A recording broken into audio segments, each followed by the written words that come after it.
Imagine this. A single thought can change the biology of your body. And this is not mysticism. This is epigenetics. Have you ever wondered why two people with the same genes can have completely different lives? Why one person gets sick while another stays healthy? Why some people recover quickly and achieve results while others seem to constantly run into an invisible wall? For a long time, science had a simple explanation. It's all in the genes. You're born, you get a set, and then you live according to that script. But modern science has turned this idea upside down, and this is where epigenetics comes in. Epigenetics is the field of science that studies how genes are switched on and off. And the most interesting part, genes don't activate by themselves. They are influenced by the environment, by how you live, what you eat, how you sleep, what emotional state you're in. But there is another factor scientists talk about more and more: your thoughts. Yes, thoughts. Because a thought is not just an abstract idea in your head. Every thought triggers an emotion. An emotion triggers a biochemical reaction, and that reaction affects the cells of your body. This creates an interesting chain. A thought creates an emotion triggers hormones, hormones influence cells, cells begin to read your genes differently.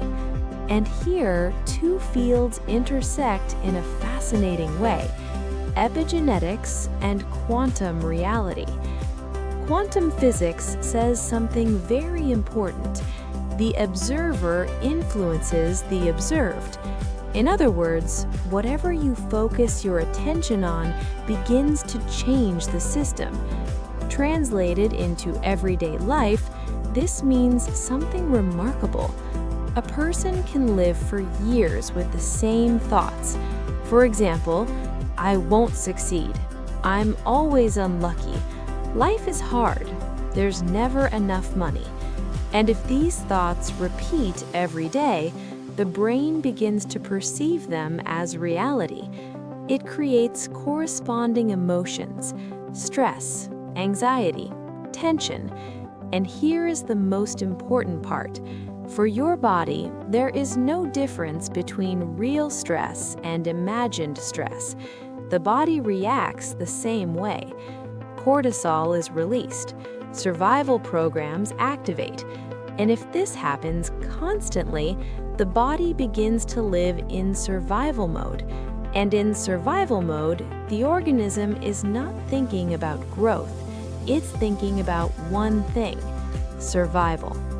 That's why many people try to change their lives only through external actions: a new job, a new project, new goals. But inside, the same person remains, with the same thoughts, the same emotions, the same reactions. And the body continues to reproduce the same biochemistry, which means the same reality. And here is where it gets truly interesting. Epigenetics says genes are not a sentence. They are potential. They're like piano keys. All the keys are already there, but the music you play depends on which keys you press. And this is where the power of mindfulness appears. When a person begins to observe their thoughts, when they notice, right now I'm thinking from fear again, right now I'm replaying the same old scenario, in that moment, they stop being an automatic program. They become the observer. And the observer is the key figure in quantum reality, because the observer is the one who can change the system. When you consciously begin to create a new inner state, calmness, gratitude, confidence, inspiration, the brain begins to produce different biochemistry.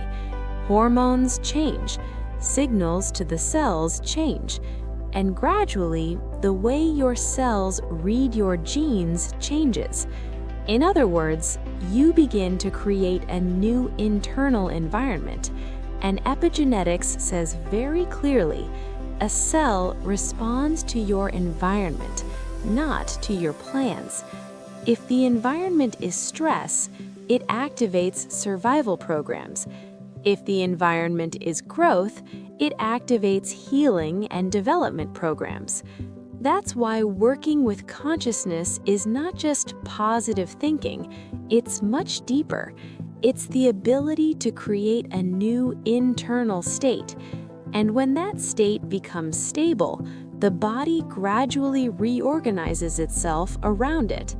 This is why many people who start practicing meditation, mindfulness, attention training, after some time notice their energy changes, their health changes, their circumstances change, because they stop living as the old version of themselves.